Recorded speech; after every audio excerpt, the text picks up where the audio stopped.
Hello. Welcome to the Shadow Post 47 YouTube channel. This is where we uncover the most real and mysterious spy operations in the world. Today, I'm going to tell you about one of the strangest and most mysterious spy stories between Israel and India.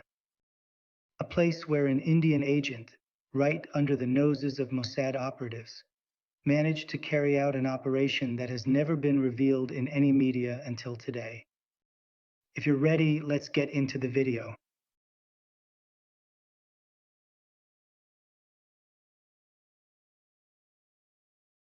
In the autumn of 2022, an Indian man arrived in Tel Aviv under the name Arjun Mehta. On paper, he was a postgraduate scholar from the University of Delhi, specializing in Hebrew linguistics and comparative Semitic texts. His visa application was clean. His background was spotless. His recommendation letters came from verified academic sources. He spoke fluent Hebrew with a subtle North Indian accent and had even published in Israeli academic journals. He rented a modest apartment near Rothschild Boulevard and joined a research fellowship at a respected institute in Jerusalem. To everyone around him, he was just another foreign academic seeking knowledge. But Arjun Mehta didn't exist. The real man behind the name was a trained operative of India's Research and Analysis Wing, RAW, sent to Tel Aviv under deep cover as part of a classified mission targeting Iranian-linked arms procurement networks operating silently through Israeli soil. His target was not Israel. It was the invisible trade routes being exploited by Iranian intermediaries, routes that crossed into Israeli defense subcontractors, shell companies, and shipping firms, unknowingly facilitating equipment transfers to Syria and Lebanon. India had intercepted fragments of these shipments landing dangerously close to its western borders. If Iran's network remained intact, the weapons would eventually find their way to Kashmir. Arjun's mission was to trace the network, identify the brokers, and collect proof, without alerting Mossad. For 6 months, he lived like a ghost among the academic elite. His movements were subtle, deliberate. He spent weekends at archives, evenings at lectures, never breaking character. But every Wednesday at 4:30 p.m., he walked into a specific cafe on Allenby Street, always ordering the same drink, always sitting alone at the same table. He would stay precisely 24 minutes, then leave. What no one knew, those 24 minutes were encrypted bursts of contact with his RAW handler, relayed via a silent signal repeater hidden inside the cafe's ceiling vent. His primary infiltration point was a logistics firm in Haifa, an Israeli-owned operation unknowingly used as a laundering point for Iranian-origin cargo.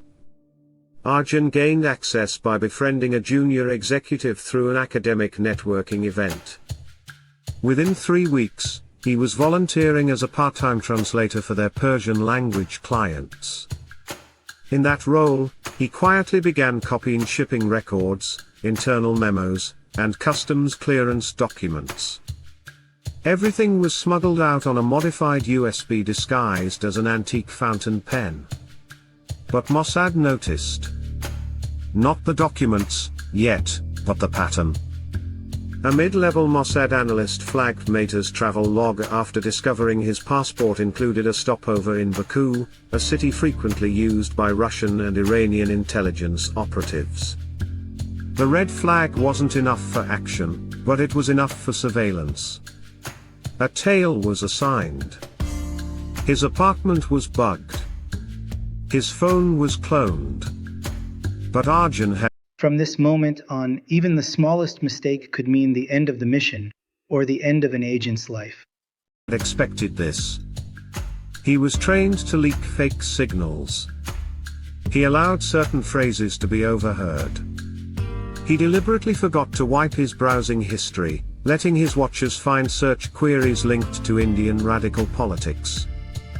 He fed them a profile, a naive, ambitious academic drifting toward political curiosity. Mossad bought the lie. They redirected surveillance to internal channels and dropped physical surveillance. But in that brief window, Arjun completed the core phase of his mission. He uncovered a covert logistics triangle, one Israeli firm, one Turkish broker, and one Iranian diplomat stationed unofficially in Cyprus. The shipments were masked as industrial tools but embedded with high-density electronic components used in guidance systems. The route bypassed traditional customs scans and relied on dual-use certifications. With photographic evidence, shipping logs, and internal emails, Arjun built a complete picture and uploaded the information that came out of an old printer that night changed the fate of a secret network forever. The entire package to a dead server in Amsterdam. Raw downloaded the file within seconds. 48 hours later, Arjun received a silent extraction signal. No alarms. No visible pickup. Just a change in lights at the corner outside his apartment window, a pre-agreed code. He packed nothing. This man not only entered Israel, but right inside the country, he destroyed one of Iran's most secret networks. He walked out like a man going for coffee and disappeared. Mossad only realized what he was when the Turkish broker was arrested in Ankara, and the Israeli firm's license was suddenly revoked by the Ministry of Defense. Internal investigations followed. Files went missing. A silent chain of denials spread through intelligence channels. Arjun Mehta. Exactly when everyone thought the operation was over, that's when the real game had just begun. What seemed simple on the surface actually had a multi-layered plan behind the scenes. Was never seen again. His name was scrubbed. His paper trail ended. The Israeli press was silent. But inside the Mossad archives, a file was quietly marked with a rare classification, external intelligence breach confirmed. Inside this operation was never made public. This is the first time you're seeing this video on YouTube. Raw headquarters, his code name is remembered with quiet respect, Vrinda 12. One man. One city. One operation. And the day India proved it could outplay even the most legendary intelligence agency in the world.